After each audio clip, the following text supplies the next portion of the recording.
Welcome. Before we start our official remarks and formal comments of the press conference, I just wanted to give a few housekeeping details. I'm Eliza Riak. I'm Director of Programs for Shared Hope International. And we are live streaming this press conference, so for those in the press that are watching online, wanted to be sure that you knew that if you have any questions or follow-up, our press contact is Susanna Bean, SUSANNA at sharedhope.org. Also for press and everyone else joining us here in the room and on the live stream, our hashtag for today or for our online discussion is hashtag twice condemned.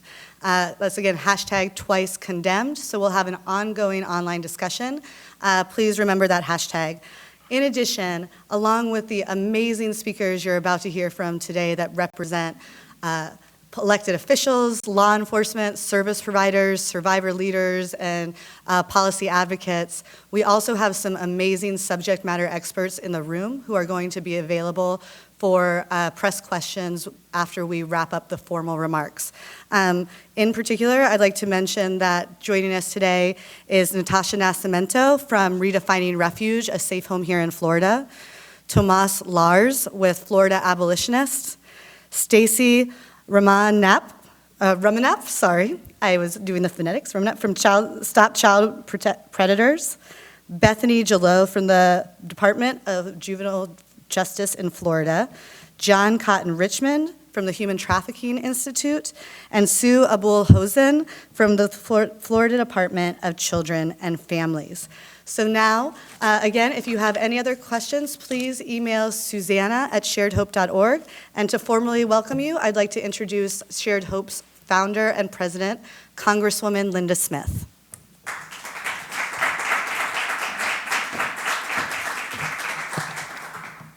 Well, it's exciting to be here. This is an important day for Shared Hope International.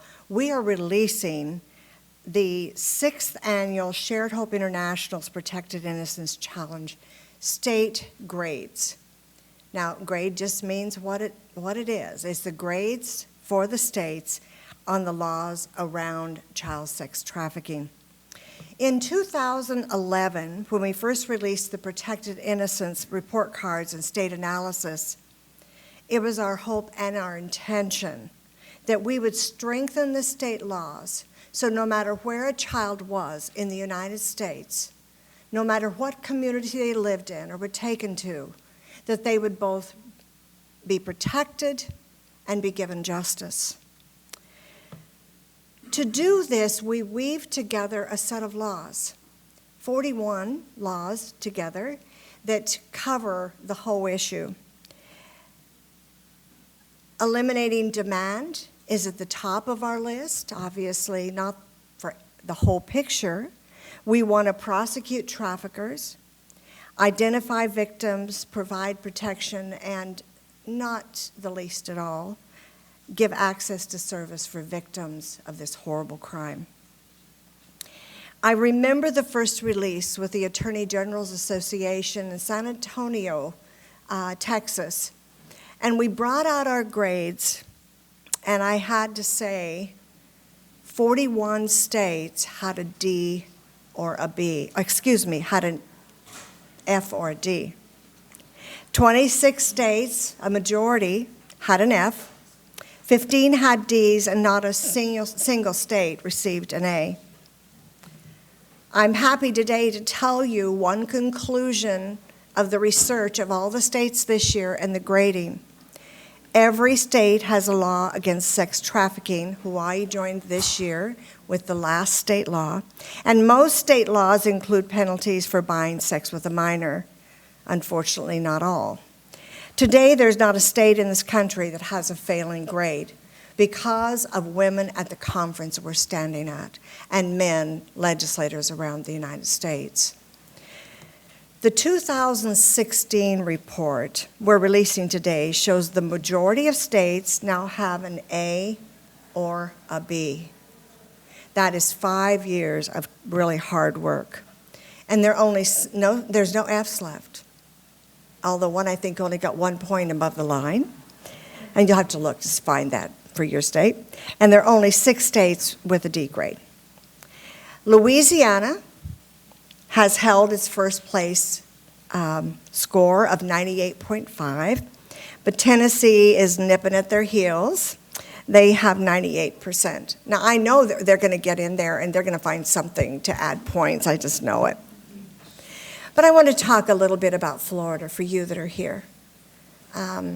You have done so much. And I know it's been one day at a time, 1 year at a time, and we're one of the first states that Shared Hope International worked with.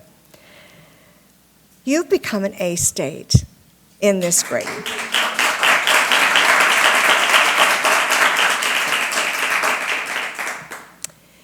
But many of you know the history of Shared Hope, and we started with restoration homes all over the world and created places for trafficked children.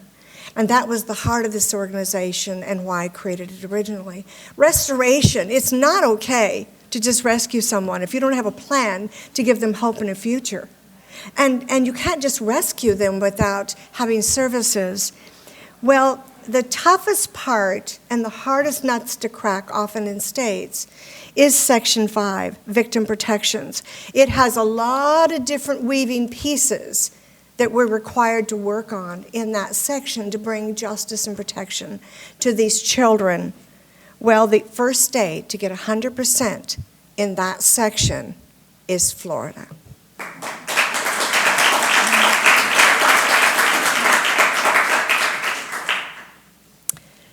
There's been a lot of progress, but I'm always the one that looks at the end and goes, okay, now what are we going to do? What do we still have to do? My plan originally, when I started trying to raise money for all the legal, because we don't take federal or state money for this at all. We want to be totally clear. Nobody can affect the outcome of these report cards. And as I started working on it, I told a woman, a friend of mine that does have some money, she has less now than she had before because I got some of it for the report cards, but I told her, I said, I think maybe 3 to 5 years. Well, when I analyzed it, I'm going, oh my goodness, I don't want it to be very many more years, but the toughest things are in front of us. Some of the states are having a real tough time with some of the provisions. And we have a lot to celebrate, we do. But I think the hardest thing for me was that the buying sections still aren't strong enough. Because only when buying sex becomes very costly, meaning steep fines and prison time, will we be able to prevent this crime in the first place. We need some focus there. But then back to my love. Back to not the most important thing, but I think for me it just stays in my heart. It seems so unfair to arrest a victim of a crime for the crime committed against them. And 31 states, it's still okay. Kids are considered criminals as prostitutes. Now, we know the reality is these kids are victims of sex trafficking and cannot be criminals at the same time for the same thing. Now, I'm going to say this in a slightly different way. While the demand for paid sex has exploded and the buyers are seeking younger and younger victims, in the majority of the states, minors could still be criminally charged with prostitution, although federal law says they are a victim, and many of your state laws. There's a hole in that law. They're abused by the perpetrators in the world of commercial sex, and then they're victimized again by the judicial system. They're twice condemned. Well, we've heard this morning from amazing leaders who have made significant progress in changing their state laws. And many of them are standing with me and will be standing with me today. But we just have to stop criminalizing kids for the crimes committed against them. So I'll be followed by others, but that's the bottom line for me. So we're going to do more report cards, we're going to do more pressure, and we're going to be working in as many states with as many of the legislators here as will take this issue on. Thank you.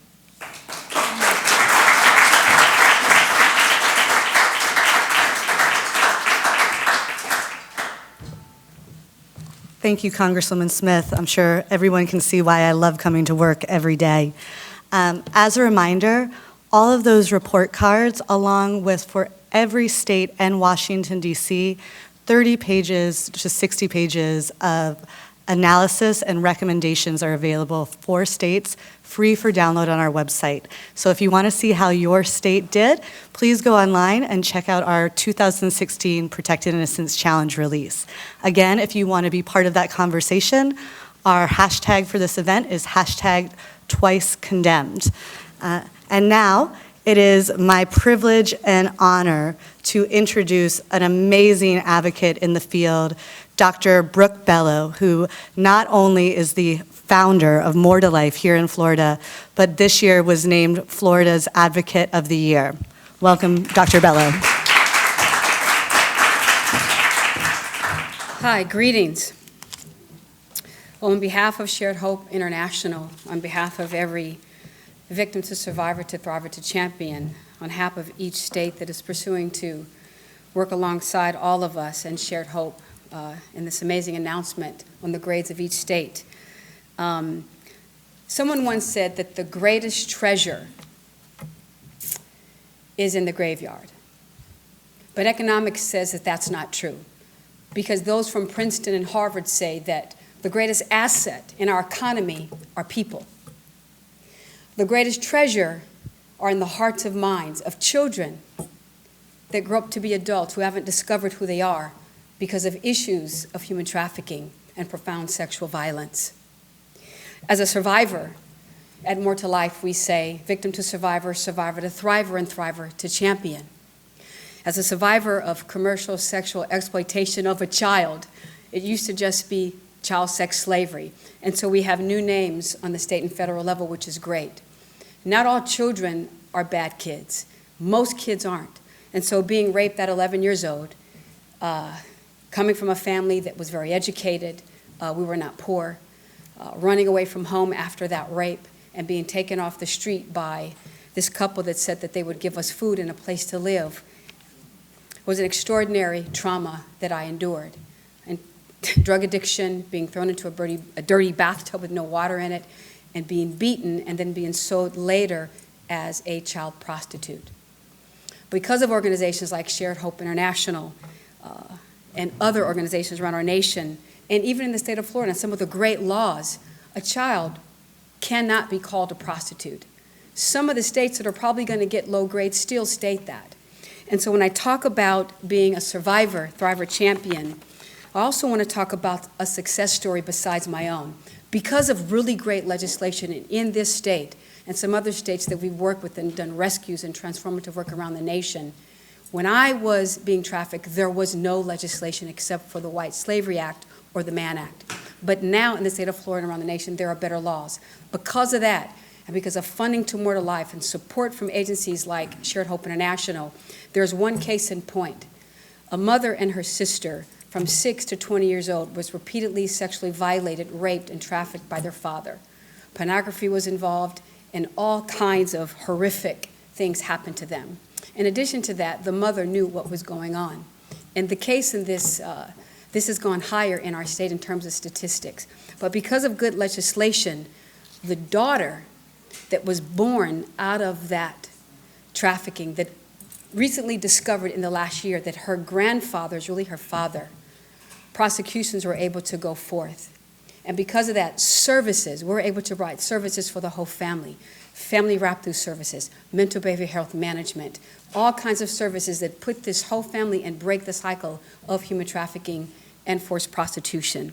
And that's an exciting thing. I also want to talk about demand a little bit. Bringing cash to the scene of a crime should not give you immunity.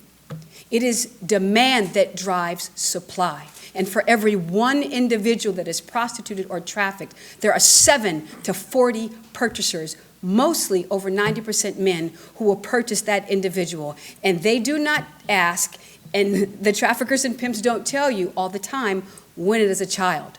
But unfortunately, there is more money given for children, so more children are being sold. and bought all over this nation, and I want to say in Puerto Rico and the Virgin Islands. And so today, as Linda really goes forth and gives you the grades of each state, really lobby with Shared Hope International and legislative leaders to make sure that each and every one of our states have anti-trafficking bills that assist each state, in addition to higher penalties in crime for those that demand the buying of little children and even young adults as it relates to human trafficking. As I stand before you, I'm about to close, but I want to say this. It may sound like I know who I am, and I do now. Because when God gets through with you, you can't smell the smoke. And legislation and services, just like the ones that Natasha provides at Redefining Refuge and More to Life, it's really important for people to understand that children who are violated, you can often smell the smoke if they don't get the services they need. But just like in the fiery furnace, when the Hebrew boys left that, because of the grace of God, you couldn't even tell that they were ever around such smoke and such demise. And that's how it should be with every survivor of human trafficking and sexual violence. No one should be able to smell the smoke. They deserve new life and transformation. And I know we can do it, and we can do it together. God bless.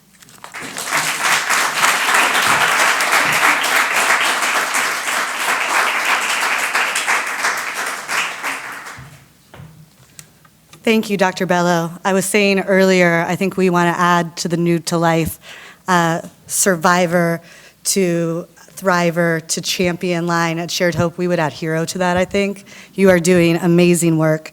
And like you said, along with making sure that these youth are connected to services, we need to make sure that they also receive the justice that they deserve by making sure that the perpetrators who seek to abuse them are held accountable for these crimes. And that's why it's so important that law enforcement have the legislative tools to implement that kind of penalty and prosecution. And also, we need the people on the ground to actually implement those laws.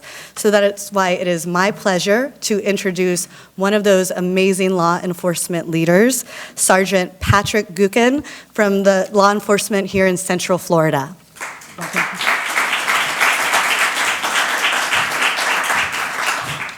Good morning. Florida is a no-tolerance state and recognizes human trafficking as a heinous crime which victimizes both the young and the vulnerable.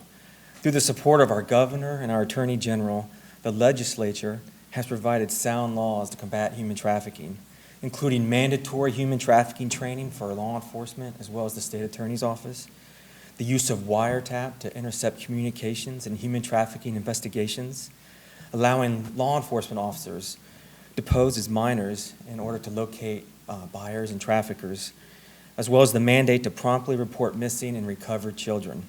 These tools are all vital for law enforcement and our state attorney's office to take the reliance off of human trafficking victim testimony and placing most of the burden on our shoulders. These are truly victim-centered investigations and has led to collaborating the disciplines and the resources of law enforcement as well as victim services and victim advocacy. These groups working together is crucial in restoring the dignity and the value of human trafficking victims. The focus on the victim and understanding their trauma and its effect has helped law enforcement to have a much better grasp on how this is certainly manipulation and exploitation, and it's not a conscious choice. My very first experience with human trafficking involved a runaway girl from right here in Orlando. She was in way over her head, and the image of her that day and in that situation greatly disturbed me and led to the realization that we had no idea what we were doing and we had no system in place to properly address this. From that day, we dedicated ourselves to educating both the first responders as well as the community to the signs of human trafficking. We created partnerships to work together on behalf of human trafficking victims to seek justice and to help begin their restoration. Finally, I'm so very thankful to Shared Hope International and the training and the support they provide to law enforcement to help combat this terrible and depraved crime. They have helped promote the networks that combine the different resources so we are to help focus on what is truly the most important, which is the trafficking victim. Thank you very much.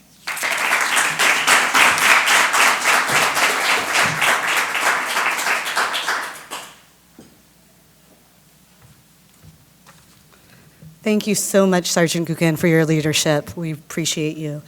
Every time I have the opportunity to introduce our next speaker, I feel like I have to check back and say, what's your title again? Because she keeps adding things to it. Last time we checked, she said her CV is 5 pages long. I would say in the next 5 years, it'll probably fill a novel. But it is my pleasure to introduce Withelma T. Walker Pettigrew, who is an international policy consultant, advocate, and public speaker.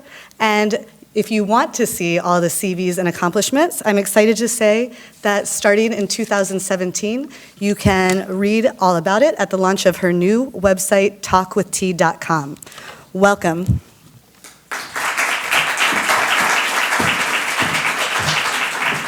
Thank you all for allowing me to be here today. Thank you to Shared Hope for the amazing introduction, the amazing opportunity to be here today. Here's when I show my age.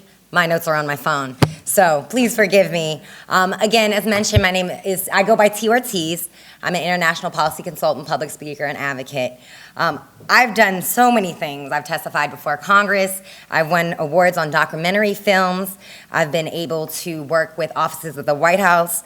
I serve in numerous capacities in advisory, including Shared Hope's Just Response Council. And I have also been named one of Time Magazine's most influential people in the world, which was really cool. And I mention all this for no other reason but to say that that is not just who I am. I also was a survivor of sex trafficking. So from the ages of 10 to 17, I was trafficked all along the western United States. What is really important in me saying all of this is to understand that there are young people out here right now who have potential, resilience, contributions that just need to be pulled out. Part of being able to do that is giving them the tools and making proper legislation to make that happen. Currently, because legislation was not in place when I was going through my atrocity, I am still facing barriers, legal barriers, at this age in being an advocate for this issue. I can't say enough how important it is for us to really validate the experiences of these young people. So not only just being able to be, that center of good intention and helping our hand, but really being able to help those young people find their own self-voice, their self-agency, and most importantly, what it means to have self-worth. Today, I still work alongside so many youth who are facing barriers and battles and can't see it for themselves. And I also get the honor to work alongside amazing organizations and individuals who are trying to make a change for that. But as I wrap up, I really want to leave you with a quote that if you've heard me speak before, I'm sure you've heard it before. It's a quote that really got me to be in the place where I am today, and what I think that all of us as advocates in this field, specifically amongst this issue, need to really hold at our forefront. The quote is by F. Scott Fitzgerald, and it goes like this. The test of first-rate intelligence is the ability to hold two opposed ideas in the mind at the same time and still have the ability to function. One should, for example, see that things are hopeless and yet be determined to make them otherwise. So as we release this report and as we introduce this resolution, we have to remember that these are the tools, along with our words and our efforts, that are going to make the change to make this otherwise. Thank you so much.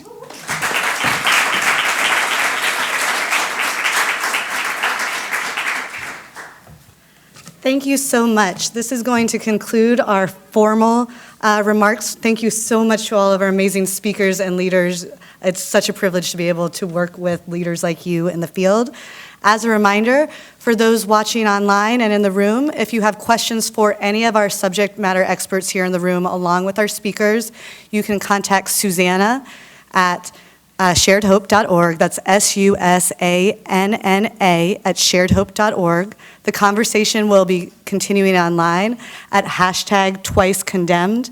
And I forgot to mention, along with the amazing agency, provider, and other leader experts that are in the room and available to answer questions, two amazing women, Christine Reno and Sarah Benson, who have been having sleepless nights for the past 4 weeks, 4 months, year, making sure that this report got out to you.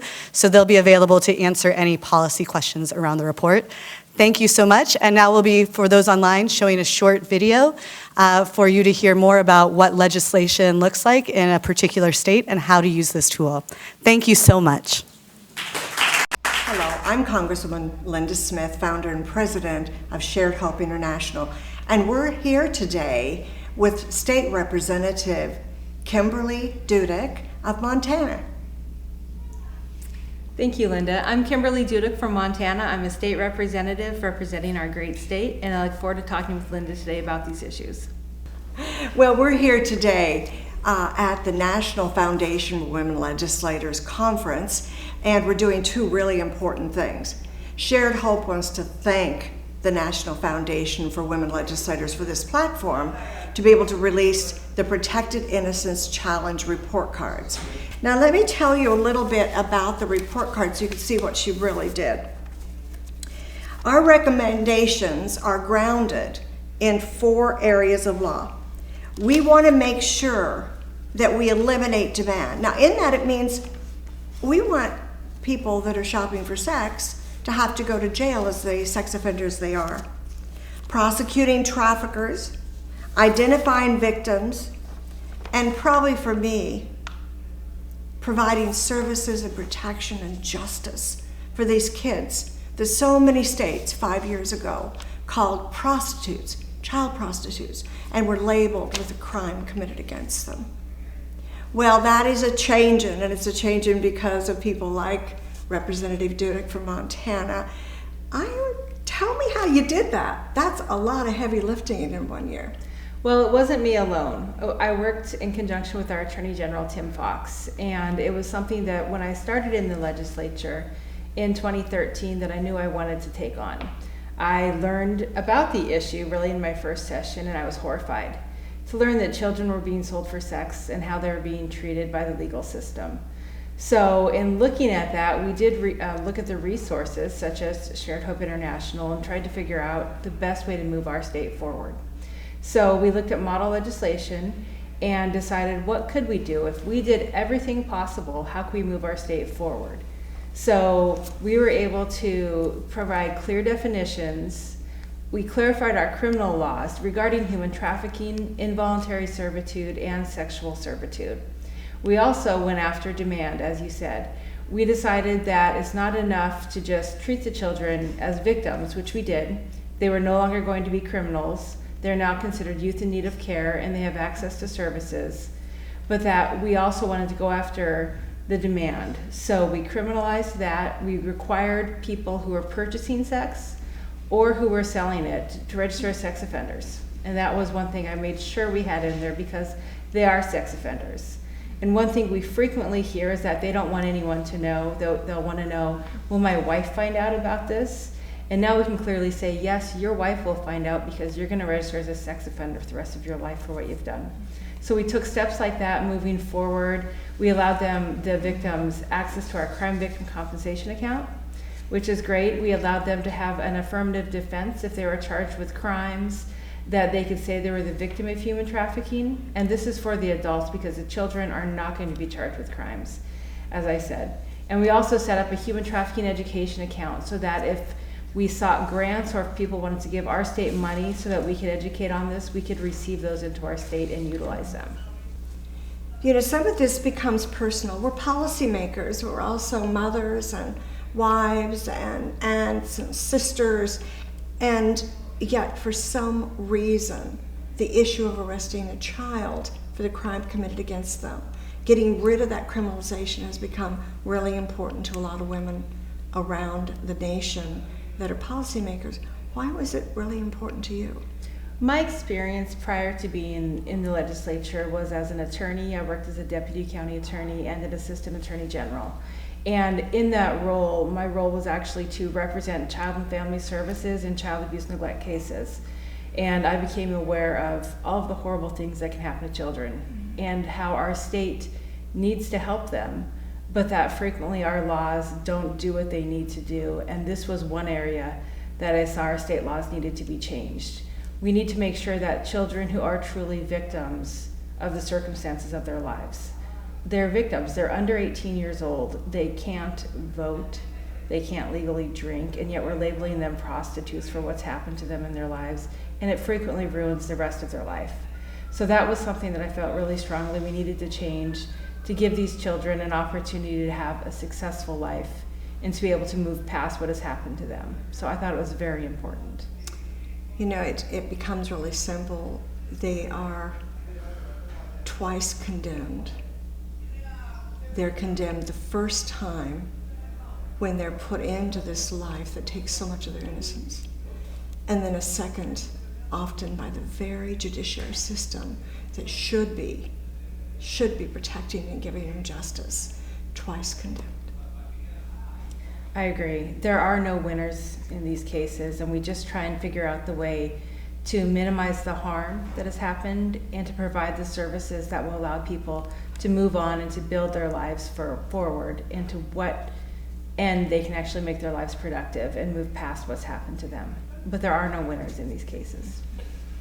We're here today to encourage the other legislators that some of them, a handful have Ds in their state, some have Cs, and all still have things they need to do.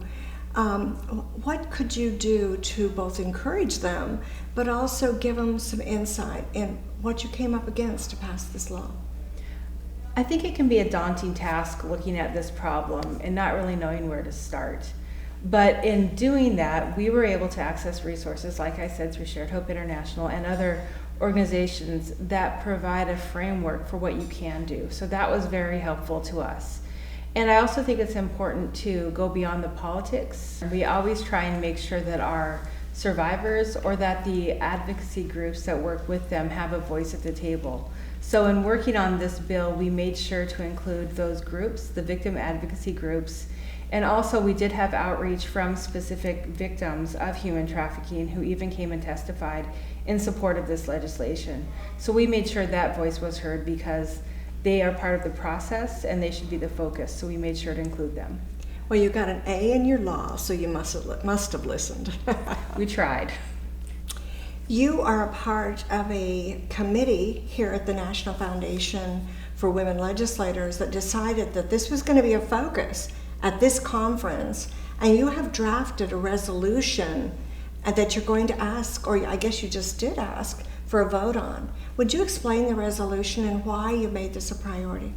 Yes, in the National Foundation for Women Legislators, we have been concerned with human trafficking for a while. And this past year, we made it a priority that we wanted to educate our members about, but that we also wanted to find ways to not just think of good ideas, but move them forward to actually effective action.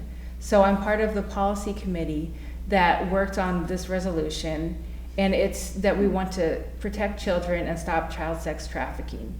No children should be for sale, no matter where they live.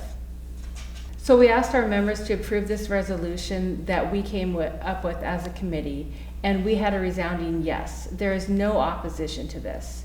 We all think it's an important issue and that all of our states should be addressing, and that we should all be getting A's in this area. There should be no B's, C's, or D's, and definitely no F's. We need to move our states forward, and we have come together as an organization to put that forward as one of our priorities. To make our nation safe no matter where the child is and no matter where the buyer goes, our children will be safe in any state if they all get an A. In both the resolution and the Montana bill, you featured demand, as you said. It was strong, and that's so important. Why was it so important for you? Well, without demand, there would not be a problem. So we have to go after demand. We have to criminalize it, but we also have to do it to make sure that the victims are treated as victims and have access to the services they need. What do you still have to do in Montana? Well, there's always work to be done. And I've noticed that as my work as an attorney and enforcing our laws. I'm making them now because I realize there's always work to be done. One thing I really want to do is go after the advertisement of sex, pages like Backpage.com, places that are openly advertising children for sale for sex. They should be held accountable, and we need to figure out ways to make our laws do that. So that is one area that we're focusing on. Another area is that we saw that our criminal sentences don't match up for some of our aggravated prostitution charges when there's a child victim compared to what we have for child sex trafficking right now. So when a prosecutor needs to decide what to charge the offender with, they're going with aggravated prostitution because it has a steeper penalty, when in fact it's human trafficking, and that could actually lead to a different outcome for the victim. So that is one area that we need to change and update, which we didn't realize when we implemented the laws. They've only been in effect for, like you said, 2 years. And you know, as you work through things, you realize what kinks need to be worked out of the system and also what you can do to make it better. So those are the 2 areas right now that I want to focus on. Today, we're not just releasing the report cards on each state, but we are releasing a legal analysis and recommendations on all 41 points of law. It's actually a legal brief to the code of the state, each state, and giving a tool back to the legislators. Is that helpful for you, or was it helpful for you as you drafted your law changes? It was very helpful because we saw the deficits in our law, and we didn't have to try and come up with solutions on our own and reinvent the wheel. We saw what other states were doing, but also the recommendations from groups like yours and the Polaris Project as to what we could do better. But the Protected Innocence Challenge really gave us that framework. And as far as moving forward from that, I was actually reviewing it yesterday because I wanted to remind myself, what else do we have to do in order to make progress in our state in this area? And it was very helpful because it goes in such detail through our code and what we can do to make our state better. So it's a very helpful tool for all legislators. Well, thank you for taking this time and sharing with us and giving encouragement to those legislators that might have a steep hill to climb to get to an A. Well, thank you for focusing on this, and it can be done in any state. We all are concerned about it, and with the work of groups like Shared Hope International, we are able to make that progress and to reach our goals. So thank you for all of your work.